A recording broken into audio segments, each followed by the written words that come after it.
Hey everyone, welcome to the show. Have you ever met someone and you instantly knew you shouldn't want them, but you couldn't help but be drawn to them? It's like this crazy thing, right? Where logic and good sense just fly out the window. It's so interesting how those initial encounters, often kind of messy and chaotic, can reveal so much about what we actually desire and like the kind of connections that really resonate with us, even if on the surface they seem kind of ill-advised. Totally. And that's exactly the tangled web we're going to dive into today. So you've brought us something Borrowed Something New by Vi Cleland, and it's a contemporary romance novel, right? Yes.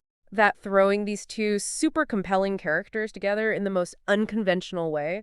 It's for anyone who loves stories that explore that kind of messy and often hilarious path to finding a real connection. And, I think there's a lot to unpack here, especially with those initial sparks between Natalia and Hunker.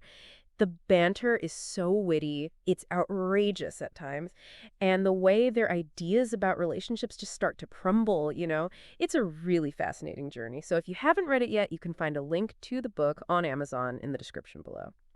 And while you're down there, make sure to like and subscribe so you don't miss any of our future deep dives. Hmm.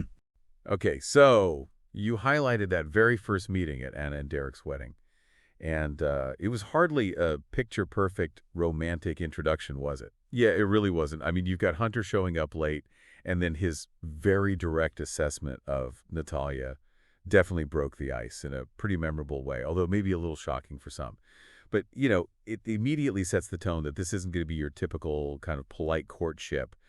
What really jumped out at you about that first exchange? I think for me, it was Natalia's reaction. Even with Hunter's, rudeness, because come on, let's be honest, calling someone the Adam fucker is a bit out Yeah. there. Yeah. But she actually admits to feeling this tingling sensation.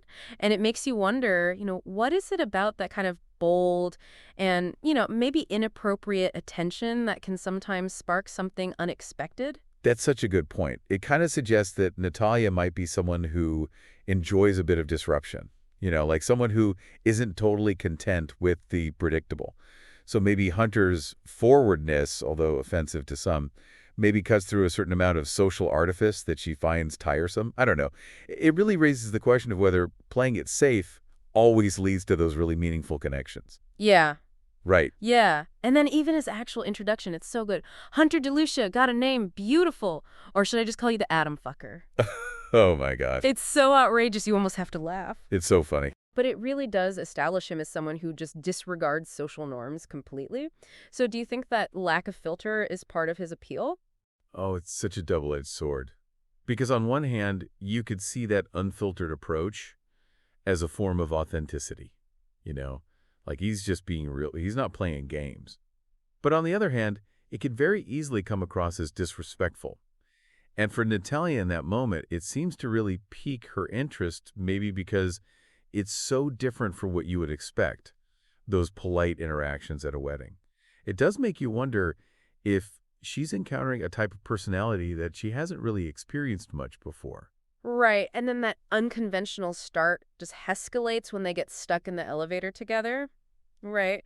Instead of facing the doors like a normal person, Hunter is just completely focused on Natalia. What did you make of that kind of claustrophobic little encounter? Oh, the elevator scene is so good because it really ramps up the chemistry between them, or at least the immediate pursuit from Hunter's side. You can tell Natalia is trying so hard to maintain some distance, both physically and emotionally, and Hunter is very intentionally invading her space. He's challenging her attempts at being proper. And his line about preferring the view facing her is such a classic flirtatious move. But in that confined space, it feels extra intense. And it forces Natalia to acknowledge his attention, whether she wants to or not. Yeah. And her immediate kind of defensive declaration, I'm not sleeping with you, it almost feels like she's trying to convince herself as much as him. What do you think prompts that so early on? I think it shows that she's already aware of the potential for attraction there, even if she's trying to shut it down.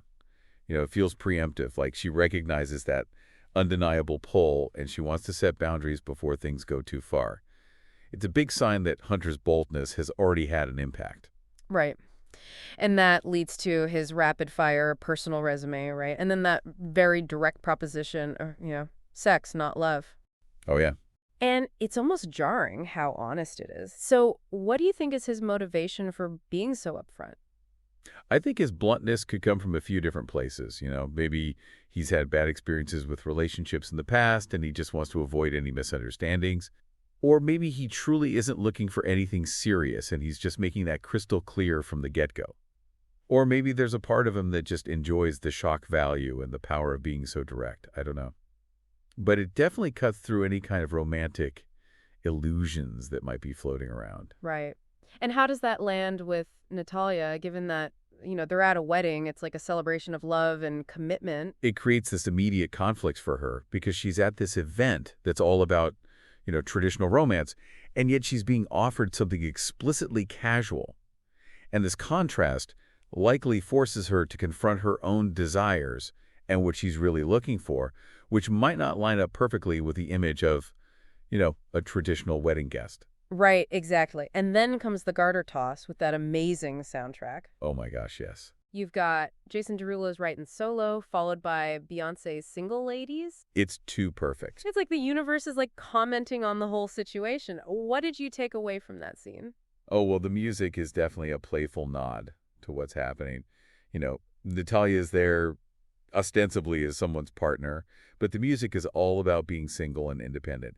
And then you have Hunter's showmanship during the garter toss and the way he's like, placing the garter higher and higher. And then that moment where their eyes lock, it just builds this undeniable sexual tension between them. It's very physical, like you could just feel the connection. Yeah, totally. And then you have Anna's nickname for him, right? Hitched Hater Hunter. Oh, gosh. And her advice to Natalia is like, Hunter's sex, not love. It's like a flashing warning sign. But is it really that simple? Well, Anna does give this really important outside perspective that's based on her own past experiences with Hunter. So it's definitely a cautionary tale for Natalia. It highlights, the potential for heartbreak if she misreads his intentions. However, as we often see in these stories, what people say they want and what they actually feel could be two very different things. Right. So then the next morning, Natalia is feeling super conflicted, but she's still drawn to that memory of their encounter. And then we get this little glimpse into Hunter's maybe potential vulnerability. Do you remember during the pool scene with Summer and that truth or dare game? Oh, yeah. He picks truth every time, and then the question about his greatest fear is cut short. Why do you think that detail is included so early on? I think that moment hints at a deeper complexity that's kind of lying beneath Hunter's charming and confident exterior. And by not revealing his fear, the author creates this sense of intrigue and suggests that maybe there's more to him than just this guy who avoids commitment. It makes you wonder what kind of experiences have shaped his perspective on things. Right. And then the story shifts, and we see Natalia dealing with her own very real-world responsibilities. Like she's visiting her incarcerated ex-husband and worrying about her stepdaughter Izzy's tuition and well-being. It's a good reminder that while this magnetic attraction is developing with Hunter, she has a whole other life going on. And it has its own challenges. Yeah, that juxtaposition is really important for understanding Natalia's character, I think. Because it shows that she's not just someone who gets swept away by infatuation.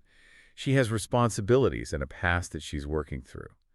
And her concern for Izzy really highlights that she's a nurturing and protective person, which adds another layer to her personality. Yeah, for sure. And then we see Hunter actively pursuing Natalia, right? Like offering to help with errands and wanting to pick her up. He even remembers Anna's comment about them being total opposites. He's clearly not put off by her initial reservations. So what do you think keeps him interested? Well, despite him saying he wants something casual, his actions say something different because he keeps pursuing her. And that suggests that maybe he's more intrigued by Natalia than he originally thought. Maybe it's her resistance or her own complexities or that genuine connection they seem to have made that's challenging his own ideas about relationships. And then the classic wrong phone number. It feels like such a human, relatable moment of hesitation from Natalia. What do you make of that little act of almost sabotage? Oh, that wrong number is such a perfect example of Natalia's inner conflict because she's drawn to Hunter, but she's also wary, you know. And maybe she's trying to protect herself from getting hurt. So it's a way of creating some distance, even if it's subconscious. Right. But then fate, or maybe just a misdialed digit, intervenes, and months later, Hunter shows up at Natalia's mother's dinner in New York. The awkwardness must have been palpable. What does that unexpected reunion signify? Oh, that's a classic romance trope. It's like the universe or the author has other plans for them. It throws them back together in this totally new and slightly chaotic setting, and it forces them to confront that unresolved connection right in front of Natalia's family. And even in that awkward family dinner, Hunter can't stop flirting. And then there's Izzy, who seems to really like him. That's an interesting element, especially given Natalia's protectiveness over her stepdaughter. Yeah, because Izzy's positive response adds a whole other layer.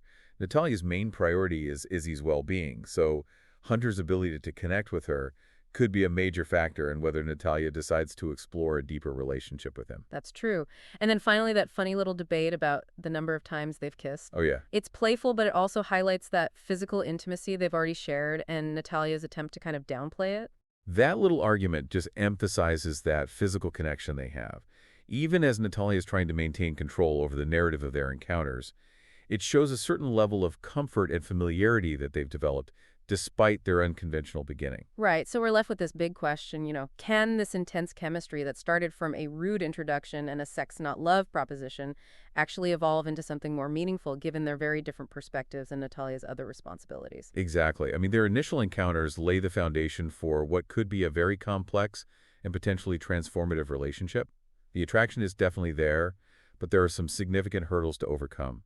And it makes you wonder if those unexpected sparks can truly ignite a lasting flame. Yeah, it really does. Well, that brings us to the end of our deep dive into the beginning of Natalia and Hunter's story. Thank you so much for joining us for this exploration. It's been so fun to analyze how those initial, often awkward moments can set the stage for something much deeper. So we want to hear from you. What was your favorite moment from Natalia and Hunter's initial chaotic encounters? And what do you think of Anna's very direct sex talk love assessment? Head down to the comments and tell us what you think. We love hearing what stood out to you the most. And don't forget to and share this deep dive with anyone who loves a good contemporary romance that's not afraid to get a little messy. And thinking back on these initial chaotic moments, it makes you wonder how often our most significant connections start in those unexpected and even inappropriate ways. Like they totally challenge our assumptions about how relationships should begin. So is it the disruption itself that sometimes creates the strongest spark? Something to think about. We'll catch you next time for another plunge into fascinating source material. Yeah. See you then. Bye.